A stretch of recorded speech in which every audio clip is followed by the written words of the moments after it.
Welcome, everybody, to a More Perfect podcast where we dig into the people, policies, and power. Today, our guest today is a candidate for the U.S. Senate in Maine, hoping to unseat Susan Collins, who has been in her seat since 1997. It's a long time.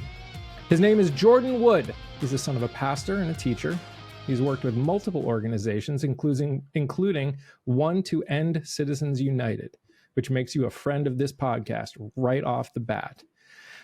He was chief of staff for Katie Porter, was in the Capitol during the January 6th riots, and now has decided to jump into the raging storm himself of Congress. We're excited to be able to talk to Jordan today because whether or not you live in Maine, this conversation matters. So let's get into it. Jordan, thank you so much for being here today. It's great to meet you. Thanks for having me, Mike. Great to be here. Yeah. So what made you decide to take the jump from chief of staff of House of Representatives, Katie Porter, to representing the entire state of Maine? Yeah. So, I was born and raised in Lewiston in central Maine. As you mentioned, I'm the son of a pastor and a teacher, but grew up almost entirely in Maine, graduated from high school here, and moved back. I live in Bristol now on the coast. About 5 years ago, while I was chief of staff for Katie, and it was after the experience, really at January 6th, and watching the way that a far right anti-democracy movement that is willing to resort to violence and disregard the norms of our democracy, how under threat that system can be. And so I stepped down from that and helped found an organization called Democracy First, where I've dedicated the past few years of my life to making sure we didn't have another January 6th, defeating election deniers that were running to take over the certification process and election administration at the county and state level in Arizona, Michigan, Pennsylvania, and Wisconsin, the state Supreme Court, and other offices where Donald Trump could, if he had the right people in those positions, could attempt to steal another election. And I came out of the loss to Trump in November feeling that the best way for us to save democracy is not to just sort of articulate that argument about democracy, but is to deliver solutions that people need to meet the greatest hurdles and frustrations and cost of living in their lives. And that democracy is our best way to solve these problems, and that young people, the middle class, working people have lost that faith and that trust that democracy is how we do it. And I think that the Democratic Party, as the pro-democracy party, must not just protect that the free and fair elections and the rule of law, but to make democracy and government deliver these solutions. And that's how we can restore trust and defeat Donald Trump in this anti-democracy movement in America. Yeah. Well, speaking of, Democrats trying to do things that help make lives better for people, for the average person, I feel it's my job to at least for a moment talk about the big, beautiful bill that just recently passed the Senate. Surprisingly, well, shouldn't be surprisingly, but it was surprising that Maine's current Senator Susan Collins did vote against it for things like healthcare. But more than what I would like to ask you is, how do you see the results of the big, beautiful bill, assuming the House votes on it today or tomorrow or whenever and passes it? How do you see that affecting the people of Maine, positively or negatively? Well, this bill is going to be a true disaster for our state, and devastating in many ways. I think the healthcare is the number one. I mean, we're looking at tens of thousands of Mainers losing access to Medicaid. In Maine, we call it Maine Care. 30% of our state is on that program right now. Maine has one of the oldest populations in the country, and we know that Yeah. these cuts, well under the guise of work requirements, the hurdles that they're putting up are going to hurt older Americans. The cuts that will close rural hospitals. In Maine, that could be as many as 5 hospitals that are closed across the state, and nursing homes. I live near Damariscotta. That's the closest town. It's about 10 minutes away. That's where the closest hospital is. In places like this, it could be the difference between traveling 15 minutes to a hospital to traveling over an hour. This is something that is going to hurt people in a very real way. It's going to cut off nutrition assistance, the SNAP program, and it's going to shift a tax burden onto the state. So we're looking at, we're going to have to raise taxes in Maine in addition to these cuts. So it's a devastating bill if it's brought into effect. And you mentioned that Susan Collins did vote no on final passage here, but she was the deciding vote on Saturday to bring up the legislation on the floor. Right. And it was just so consistent and in line with what we have seen in the 30 years that she has been the senator, which is when given permission by party leaders to vote a certain way that might help her politically, she's given permission. But we all know that if it comes down to her being a deciding vote to stop something against Trump, against her party, that she is not somebody who is going to step up and be courageous when we need her to in stopping this legislation from going into effect. I know that I grew up in Massachusetts, so I know Maine very well. I know part of Maine's economy is also fishermen, lobster, especially the coastline, just as a whole, is a big part of Maine society. Do you see this big, beautiful bill and the stuff that's going on in with this administration affecting Maine? Oh, yes. You mentioned the lobster and fishing industry in the state, which is significant. The tariffs that Trump has imposed in such a haphazard and chaotic way affects our state uniquely. We have a large border with Canada, and it has damaged not just a trade relationship, but also a historical, cultural tie to that country. When you compare it to last year, we've had a 25% drop in tourism from Canadians. So we have, this is a partner and an ally, and I'm sure you understand this from coming from Massachusetts. It's just one of the many ways that Trump's policies right now are making people suffer in our state. Yeah. So as I was preparing for this, I came across an article. You may have seen it already. Steve Collins, he's an opinion columnist for Maine Trust. He made a statement, and I wanted to get your opinion on it. Basically, he made a statement on what he thinks it takes to be a senator. He said, to be a good governor, someone has to have a keen understanding of state government. To be a good senator, you just need common sense, keen political instincts, and to read a decent newspaper from time to time. It feels very short-sighted. It feels like he's not giving senators enough credit. What do you, when you hear that, do you think that that's all it takes to be a senator in this country? I think that's a pretty low bar that has been set, and I definitely expect more from my senator, and I think is doesn't give a full perspective of what a senator can do for our state.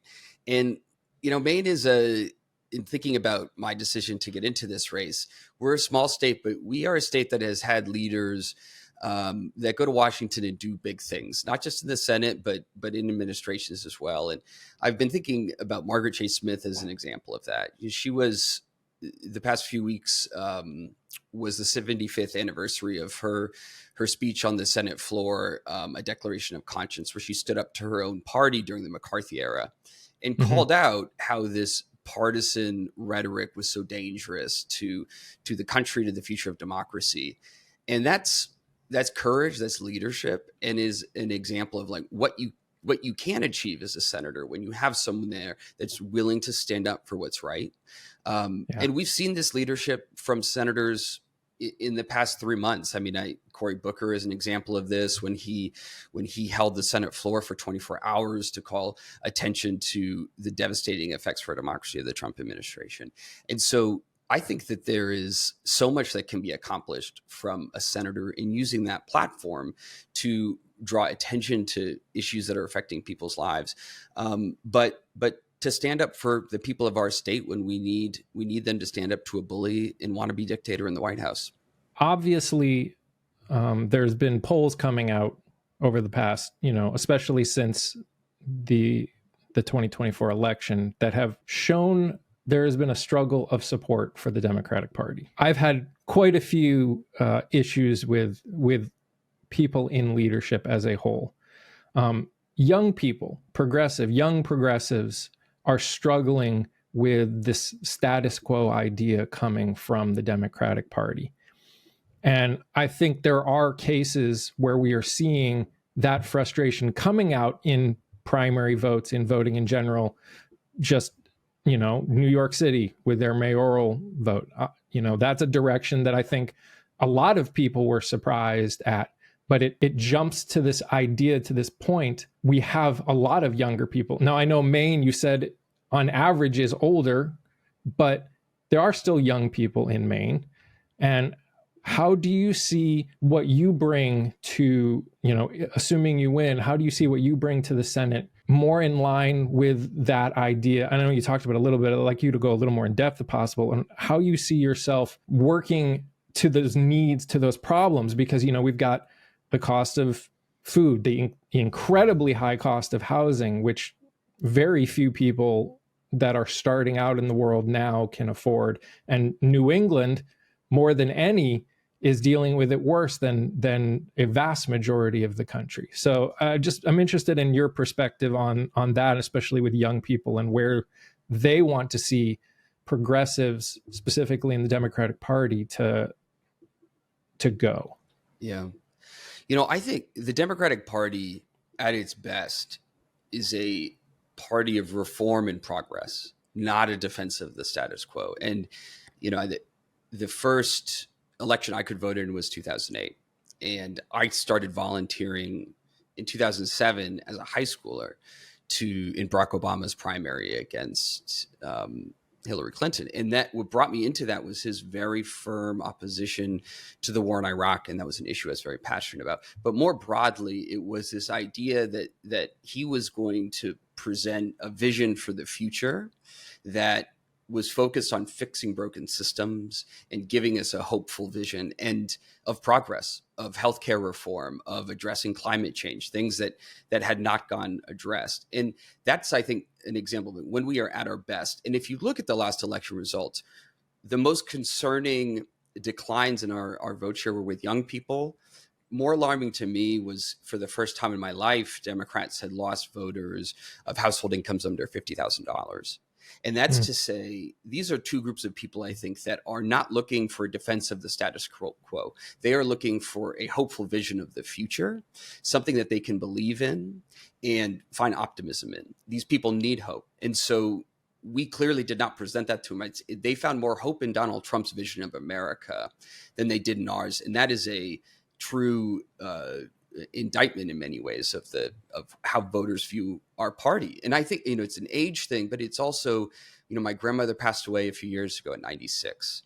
She would proudly say that she had never considered voting for a Republican her entire life. And the reason for that was she was born into rural poverty in the South and lived through the reforms of FDR and LBJ, and always knew that there was a party that was lifting her out of poverty, that was allowing her to have a middle-class life in a family where all 5 of her kids went to college, became teachers and nurses. And that was all made possible through the Democratic Party. And that was who was on their side. That's who was fighting for them. We have, I think, lost that understanding, and we need to get it back, because voters should know we are fighting for them, that we are the ones that are standing up to put corporations in check, that we are on the side of organized labor, that we're here for regular middle class families and protecting them against the wealthiest people and their interests. In terms of being, I'm 35 years old. We People under 40 are half of the U.S. population today. There are only 2 U.S. senators that are under 40, and so Wow. representation matters. And I think for young people, we need to see ourselves reflected in democracy and in Congress to ask that institution to address the biggest crises and priorities for the American people. We've got to see people that we know have lived that experience, that were graduating during the '08 financial crisis, lived through what that did to us, that are dealing with the crisis we have around childcare. I mean, so many people, I'm sure you know this too, Mike, are they're not having children because they can't afford to. They can't afford childcare. We don't have a system that assumes two people that had two people in a family are both having to work. And so I think these all have to be addressed, but we need to see people that have lived through these problems. And that's the background I come from and what I'm fighting for. So this kind of leads into a problem that I've noticed a lot, and I'm interested how you as a senator would go about it. Obviously, we've got 100 senators. Even in your own party, you're not going to be on the same page with everything. Now we are dealing with a level of separation even between parties that, at least in my 46 years, I've never witnessed. How do you see the ability to fight for the things that Maine needs, but also understanding that you may not be able to do everything that you want to do. You may not even be in the majority, which obviously is an issue that we're dealing with right now. But there's this level of anger from a lot of people that nothing is getting done, or what they feel like their voice isn't being heard, because you've got state senators, you've got senators and members of House of Congress saying, look at how great the economy is, but it's not working there. It's not working its way down to the average person's wallet, to the average person's life. There's a disconnect between the people in leadership, in politics, and the average person. So how do you see your role in bridging that gap? Yeah, I think that, and this is how we're going to win this election in Maine and other places across the country, and I think start to rebuild trust with the American people. And when I announced this campaign, I made 6 commitments to voters. One of them was that I would have a town hall in every county this year, going into these communities across our state, listening to voters' priorities, hearing their fears, their hopes, finding out where I am on the issues. It's also a contrast. Susan Collins has not had a town hall in 25 years, since I was in elementary school. And Mike, you're from Massachusetts. In New England, the idea of a town hall is a cultural importance. Like in Bristol, where I live, we have them every year. I'm not in Massachusetts anymore, and I still hear about the ones in the cities that I grew up with that my family has all gone to still. And so I think we could, to get voters on our side again, they've got to trust us, and we can earn back that trust by going to their communities, having things like open town halls, are reminding people this is what democracy is supposed to look like. This is what you're supposed to expect from the leaders that you send to Congress to serve and represent you. Our campaign doesn't take money from corporations or lobbyists, and that's not to say all lobbyists are bad people, but it is to say I want to make sure that the people in Maine know that the policies that I'm fighting for are just to improve their lives and to best represent and serve them, not because a donor has asked for them or something. And that these are all steps we've got. I'm going to make my calendar public every month so people in Maine can go see who I'm spending my time with. I would also say that I think it's so important that we use positions in the Senate in creative new ways. And I would say one of the best things I learned as chief of staff for Katie Porter is that most Americans had never watched a committee hearing before, didn't really know what it was. And Katie Porter, as a new member of Congress on the Financial Services Committee, took the CEOs of Wells Fargo and JP Morgan to task for the way that they were abusing consumers, that their compensation is up in the tens of millions while they have bank tellers in Orange County that could barely get by and afford healthcare or childcare. And that is both using the new social media platforms. I mean, at the time that was Twitter and Instagram, Facebook. Now it's TikTok. It's these other platforms where you can show the people, constituents you're serving, how you're advocating and drawing attention to these issues and bringing change. And we accomplished things just through those committee hearings that drew public attention to things that didn't even require passing legislation. And I think that that's how I would approach this job: is how do you get creative about your position as one of 100 senators, as a freshman without seniority? How do you use that to bring change to people's lives? So currently I'm living in North Carolina, and I think one of the most famous congressmen in terms of using current technologies to be what I would consider a better representative to their constituents is Jeff Jackson, who is now the Attorney General of North Carolina. You obviously have a TikTok. I follow you, and I've seen them.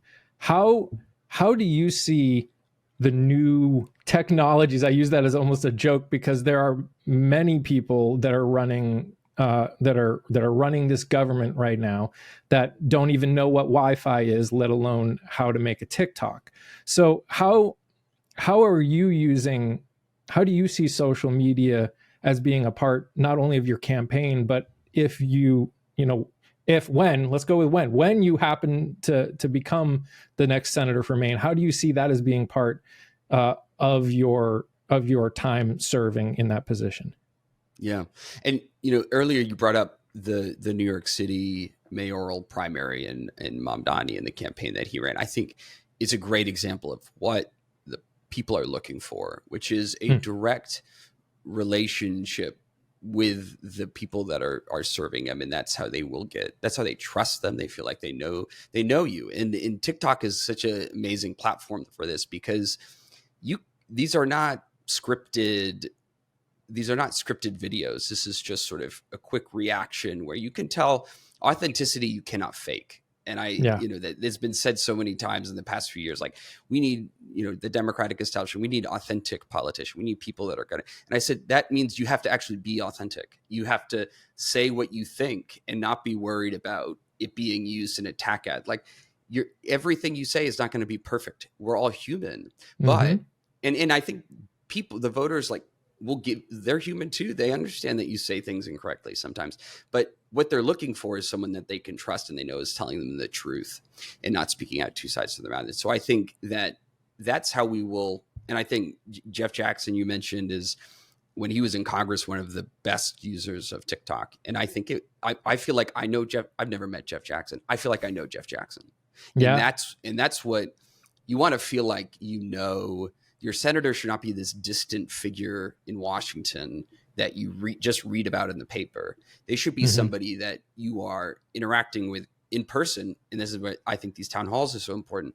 But also, that's not going to be possible all the time. So interacting and creating that relationship is how you and trust. And one example I would say is that after votes, like what just happened in the U.S. Senate with this budget bill, explaining to voters why that vote matters, not just on the floor through a written op-ed or something, but through a video, and making sure they understand how what Susan Collins has just done. Well, yes, voting no on the floor, but that she took this vote on Saturday that made it all possible. She had the opportunity on Saturday to stop this. She didn't. And she's going to say that she stood up against this bill, but she didn't. She made it possible. And I think that these platforms allow us to connect. But I think it's also like TikTok is young people. There's older people are more often on YouTube listening to podcasts like this. I mean, there's all these other ways that Sure. you can make that line of connection and relationship and trust with people. One of the things that I did in preparing for this was, and I asked some of them already, but we used a mutual friend of ours to reach out to Mainers and find out what things they were, just like a town hall, except now we get to talk about it here. And one of the interesting questions that was asked that I would love your take on was the idea of AI. Obviously, AI is growing rapidly across the nation. The question basically, they see Maine's economy as being more hands-on industry, fishing, healthcare, all the different parts of it. And they wonder how you see the role of AI in a place like Maine where that's the case. Yeah. Like a great question. I think that, Maine is a place that was hit particularly hard by the free trade deals in the 90s, NAFTA and others. There's a lot of mill towns in Maine, and that used to be a primary way that people made a living was their parents worked in the mill and they could get a good union job and provide and be in the middle class into the future. And these trade deals slowly just lost jobs overseas and devastated communities. And I think it's a big part of how so many of these counties went from voting for Barack Obama and Bill Clinton, and then now pretty solidly Trump areas, is this feeling like Washington betrayed them, big business corporations betrayed them. I think that AI is sort of the next wave of this. Jobs will not be lost to China; they'll be lost to a computer, and we need to be very mindful of how AI is going to disrupt the economy. It's going to disrupt what's possible for people to have jobs into the future. What I think is interesting, though, is that explain to me how AI can haul lobster traps. I don't see it as possible. Explain to me how AI can build a house. Explain to me how AI can go down to the shipyard in Bath, which has been making ships for over 100 years, how that's going to be possible. And it's not. Yeah. And you can get a job out of high school. I mean, the first job I ever had, I started working at 16 in construction, building houses. And a computer can't build a house. Maybe someone would argue against that, but it's not really possible. You can get paid $50 not fully, at least. Not full. You can get paid $50 an hour out of high school building houses in Maine, both because we need housing, we need more houses built. And we should be thinking about all of these occupations and trades that people should be setting. These are very honorable professions that will have a future in this economy. It's not uncertain. And so how do we make sure that we have a society that's providing universal healthcare, universal childcare, these other basic needs, and then also providing jobs through construction, through fishing and lobstering, through the shipyard, lots of professions, that those are treated with respect and that people are given avenues post-high school, that is putting people on a track of vocation that they could be proud of and that uses the skills and talents that they have. I think Maine is really well positioned for the future in that economy. It's interesting that you brought up NAFTA and those free trade agreements, because, and this is just coming, as I'm hearing you talk, and as I've interacted with people that have been for or against it.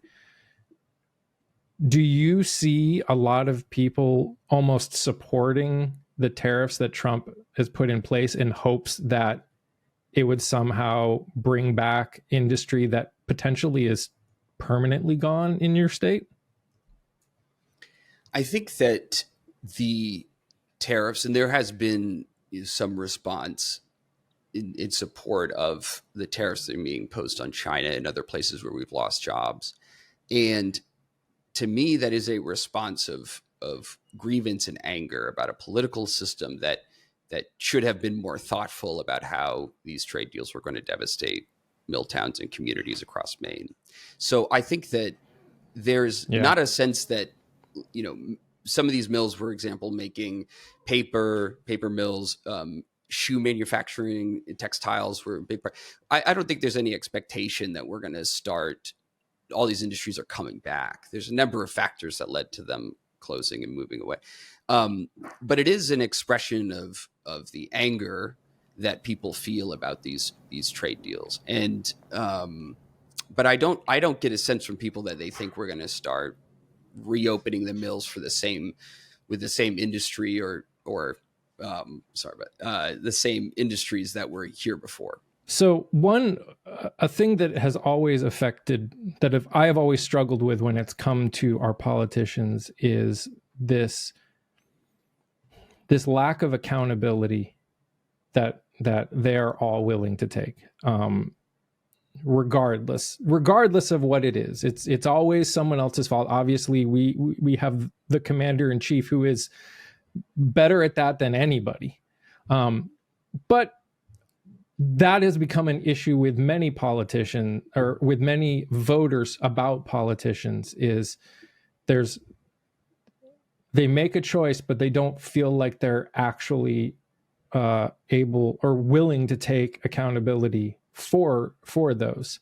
On a very obvious recent case was, again, with the big beautiful bill with Lisa Murkowski, the senator from Alaska, was the deciding vote to get it across and go back to the House.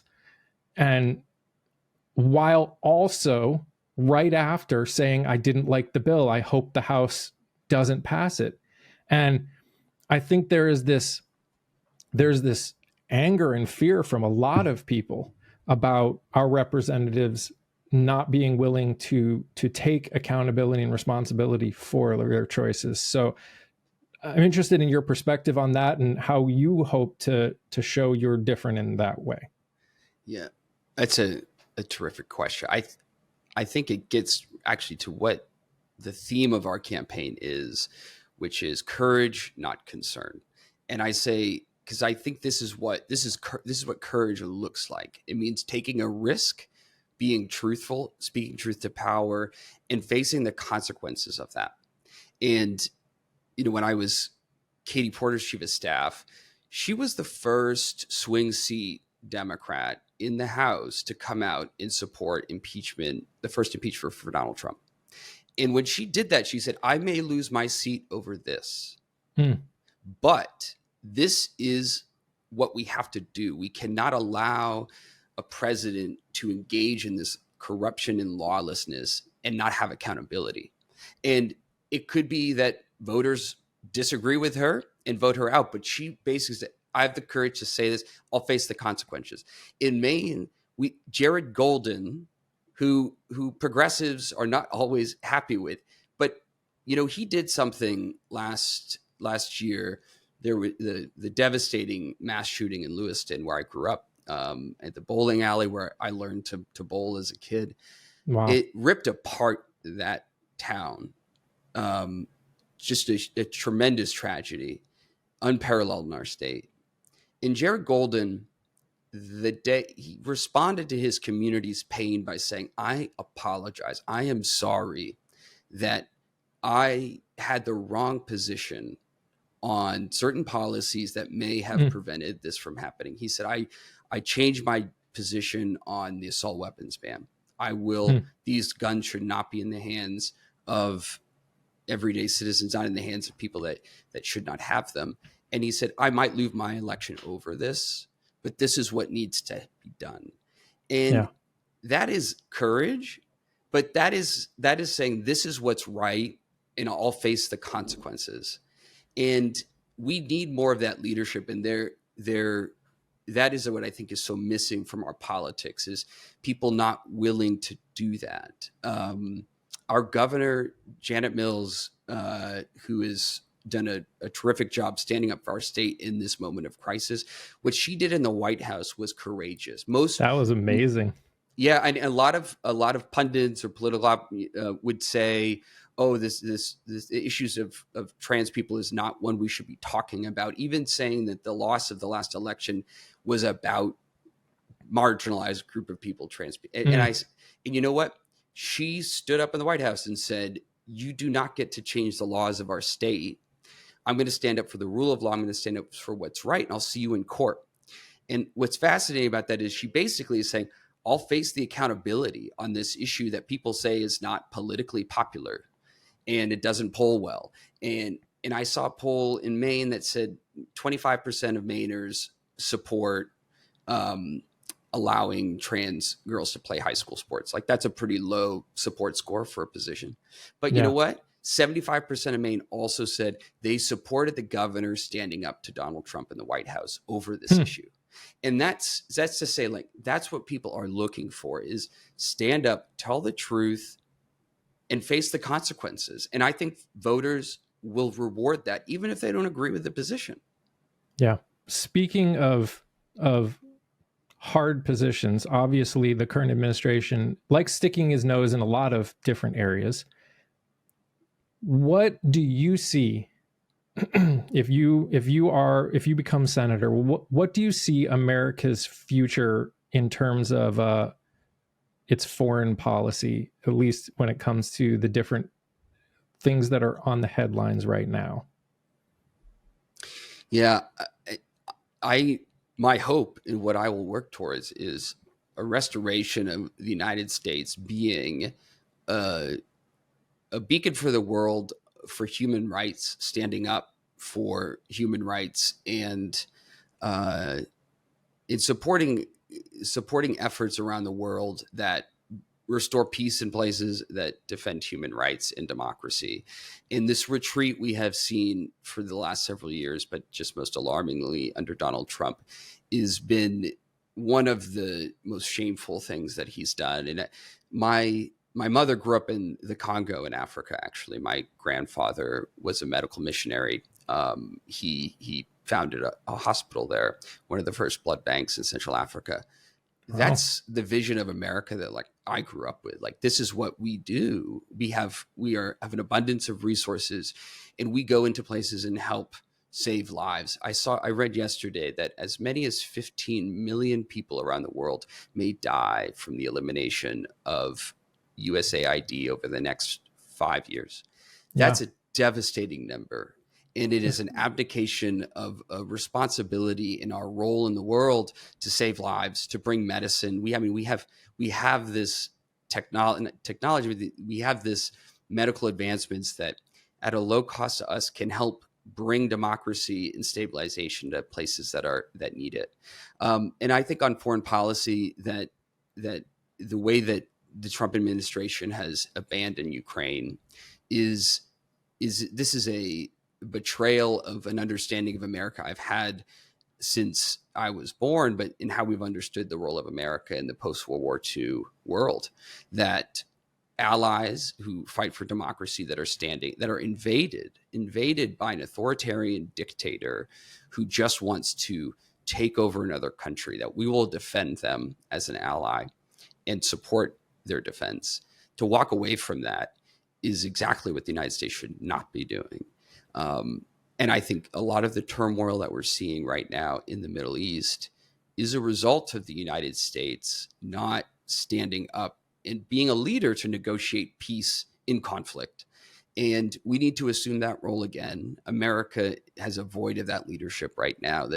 It started in Trump's first administration, and we have a unique position as the leading democracy in the world, to take on that leadership role and not abandon the world. So how would you respond to someone then who you're hearing it a lot right now, who comes up to you and says, okay, the United States is supposed to be, you want the United States to be a leader, to be back to that leadership role that we have had before, but I'm living paycheck to paycheck. Homelessness across the country is rampant. We can't afford to pay our medical bills, and yet we're spending $1 trillion just on our defense budget. How would you respond to someone who, while I am sure, at least for some of them, are empathetic to what's going on in the world, but are suffering at home, and they don't feel that connection between the two? Mm-hmm. Yeah, and that's why I lead with, I believe the first issue that we need to tackle in a Democratic controlled Congress and administration is money in politics and corruption. We've got to get big money and corporate interests out of the system and pass democracy reform, and then immediately get to work on solving these cost of living problems. I support universal child care, a public option in I think is a fundamental part of fixing issues around the ACA, and in addressing the housing crisis, the three drivers for cost of living for people. And once these things are satisfied, once people feel like we are fighting for these issues, I think they'll understand that we can do both. We can address the rising cost of living and the issues that are most important to them, while also not abdicating our leadership around the world. But we also have to, we need to reevaluate how the country takes in revenue. I support I call it a childcare tax, because this is how we're going to pay for universal childcare. A 2% taxation on households' wealth over $50 million. America is wealthy enough to fund these programs and initiatives I'm talking about that are going to improve the lives of all Americans. We just have to have the imagination and the courage to go and fight for them. The one thing that I have learned over, especially the last decade, is a democracy is not easy. Nor do I think it was designed to be easy. We are millions of people with a lot of different ideas on how we can potentially do the same thing. So my last question that I want to ask is, how do you see your ability to work in this country where, we've got a very divided Congress? We've got a Congress that it almost feels like people in Congress are being encouraged to not work with each other to such a great degree. Sometimes it feels like for valid reasons, because a lot of what is being thrown, up for vote is something that hurts large groups of people. So how do you see your ability to work in a Congress if you win and the Democrats don't, own the House and the Senate, and you've still got to get stuff done? Yeah, I think it's been surprising to me that one of the people I think about in the U.S. Senate on the other side of the aisle that is talking about things I also support and the American people support is Josh Hawley. He supports a $15 minimum wage.